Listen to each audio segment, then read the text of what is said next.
Mariano Antonio Guadalupe Escobedo de la Peña, sus batallas y la de Santa Gertrudis. Mariano Escobedo, hoy, junio 14 del año 23. Antecedentes históricos. El sur de Nuevo León fue poblado por obra de los misioneros franciscanos del convento de Charcas a partir de 1626, con el apoyo del gobernador Martín de Zavala y de algunos españoles. Entre estos destacan los capitanes Fernández Sánchez de Zamora, Antonio de Oripinel y Juan Francisco de Escobedo. Este último llegó desde Texcoco a poblar esta región en 1637. 5 años más tarde es dueño de las tierras de Pablillo. Sus descendientes, hasta la época de la independencia, ocupan cargos honoríficos en el Valle de San Pablo de los Labradores, hoy es la ciudad de Galeana. En el archivo parroquial de San Pablo de los Labradores, correspondiente a la tercera década de 1800, se encuentra registrada la familia de Manuel Escobedo y Rita de la Peña, integrada por sus hijos Jacinto, Juan, Antonio, Pablo, María Guadalupe y Mariano. Dedicados a las labores del campo, solo Pablo pudo estudiar, llegando a ordenarse sacerdote.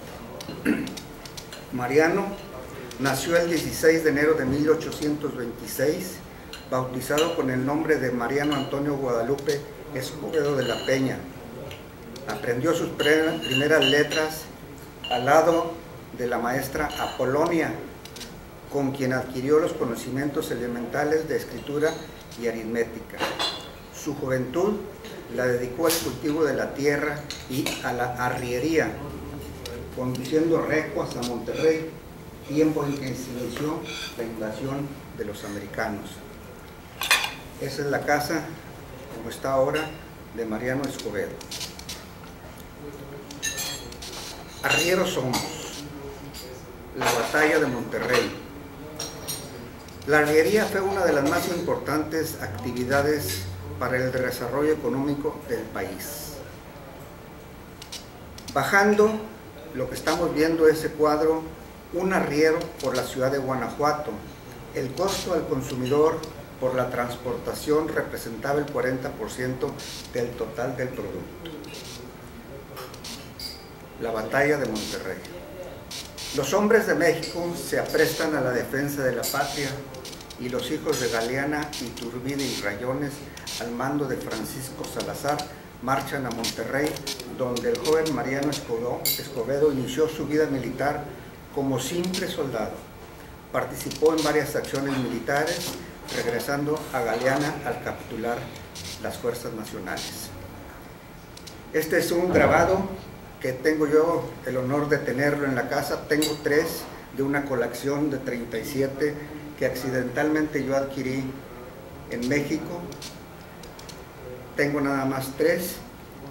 Esta es una colección muy importante y es la misma que usaron para la publicación de la fotografía anterior.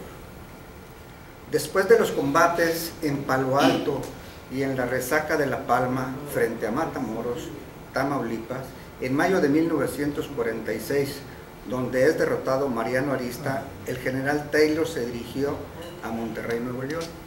En esa ciudad se enfrentaría con fuerzas muy valerosas, pero que la vacilación y la desconfianza recíproca entre los principales jefes le darían un triunfo inmerecido. El 19 de septiembre de ese año, el Clarín llamó a combate.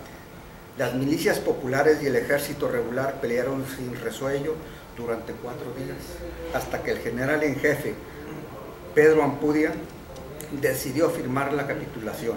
Ese día 24, la ciudad presentaba un aspecto desolador. Antecedentes. El 6 de marzo de 1836, Texas había proclamado su independencia de México a orilla del río Brazos.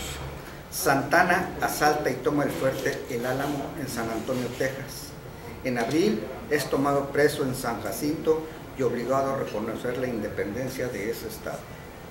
En febrero de 1838, Veracruz es puesto bajo asedio y bombardeado por buques de guerra franceses durante 8 meses, hasta que el gobierno de Anastasio Bustamante es obligado a ceder a las pretensiones económicas de Francia. En septiembre de 1841 se presentó la rebelión de Santa Anna y Mariano Paredes contra el gobierno de Bustamante. Santa Anna es nuevamente presidente.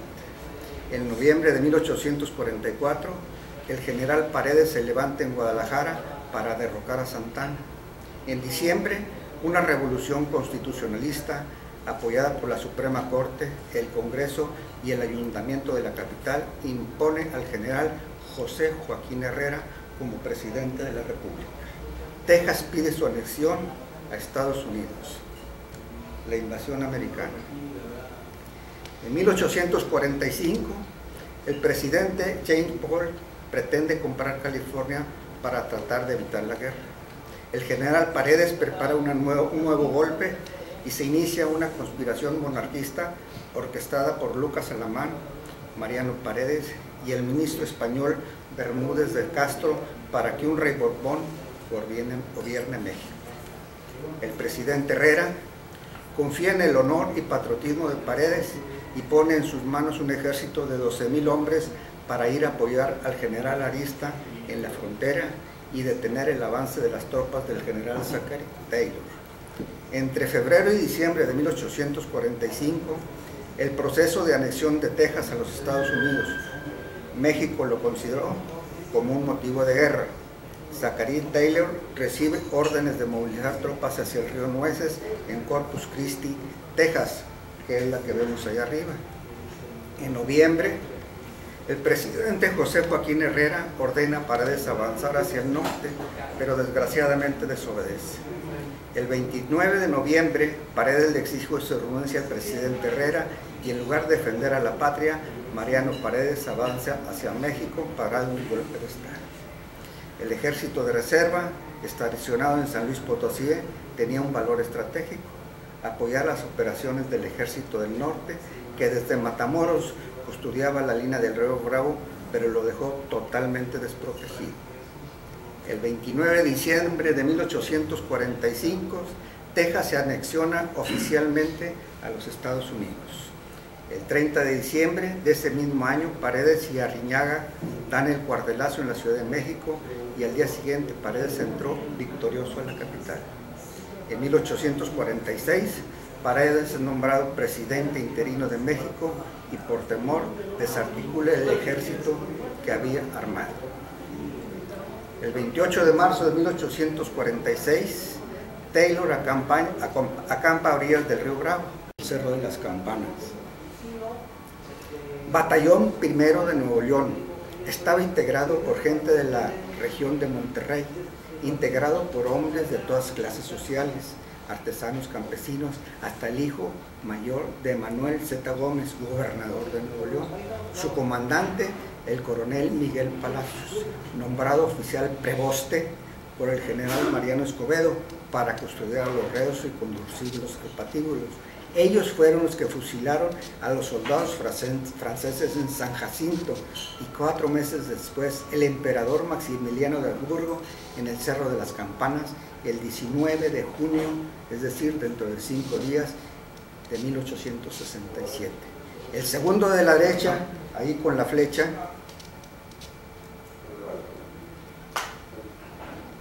de nuestra derecha, el segundo de derecha a izquierda es Aureliano Blanquet, uno de los protagonistas del cuartelazo que derrocaría a Francisco Madero 46 años después y encargado de los hombres que lo matarían. 3 losas de mármol señalan, entre comillas, el sitio exacto de los fusilamientos. A la izquierda Mejía, luego Miramón y Maximiliano. El archiduque, que debía ocupar el centro, lo cedió en el último momento a Miramón, su general de caballería con 35 años de edad, igual que Maximiliano. Este se adelantó 10 pasos y regaló una moneda a cada soldado y les pidió que no lo dispararan en la cara para ahorrarle un disgusto a su madre cuando viera su cadáver. La piedad que vemos ahí arriba es una copia de la que le regaló la madre de Maximiliano el día de su boda. El original se encuentra en el Museo Regional de Querétaro de San Francisco. Mariano Escobedo nació en Galeana, Nuevo León, el 16 de enero de 1826.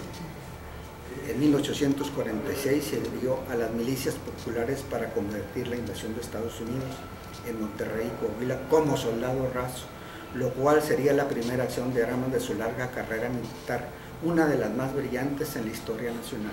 147 combates de importancia, registró sus hojas de servicio y obtuvo numerosas condecoraciones.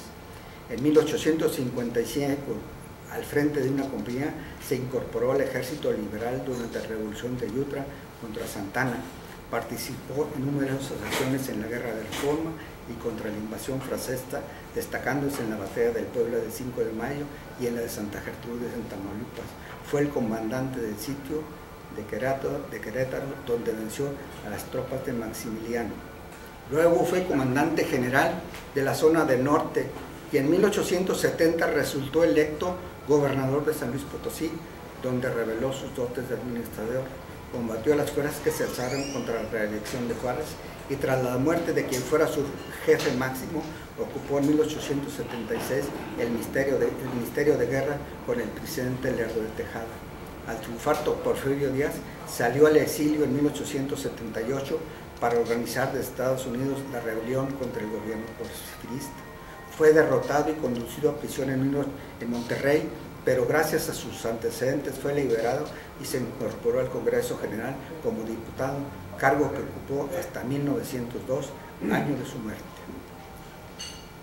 Me mandaron un correo cuando se enteraron, no sé cómo se enteraron, y me dice: estimado amigo, te pido por favor me documentes con tu trabajo para publicar en nuestra región del centro desierto de Coahuila, pues mi general Mariano Escobedo, del cual desciendo, vivió oculta en Cuatro Ciénegas, en la casa del coronel juarista don José de Jesús Carranza Neira, siendo aprehendido por orden del don Porfirio Díaz, cuando el militar nacido en Galeana, Nuevo León, se había levantado en armas en la frontera norte contra el que sería el futuro dictador. Un abrazo, Carlos Gutiérrez Recio, presidente de la Nación de Coahuila, etc. Arriba tenemos la casa de don José de Jesús Carranza Neira, donde nació don Venustiano, y sitio donde estuvo preso Mariano Escobedo. A la derecha, sus padres. Este es el Panteón de Dolores en la Ciudad de México. Esta es la rotonda de las personas ilustres. Esta es la rotonda. Y curiosamente, en un lado está Mariano Arista y a unos metros se encuentra Mariano Escobedo. En el Panteón de San Fernando se encuentra José Joaquín Herrera, que fue otro de los protagonistas iniciales. En la misma rotonda, Sóstenes Rochas, que estuvo aquí en la batalla de Santa Gertrudis, y Juan José de la Garza. En el Museo Panteón de San Fernando de la Ciudad de México se encuentra a un lado del Colegio Apostólico, donde se encuentra enterrado Ignacio Zaragoza, hoy está en Puebla, a unos pasos de la tumba del presidente Benito Juárez, que está a la izquierda, que vemos ahí. En el mismo Panteón de San Fernando se encuentra la tumba de Miguel Mirabón. Sus restos hoy están en Puebla.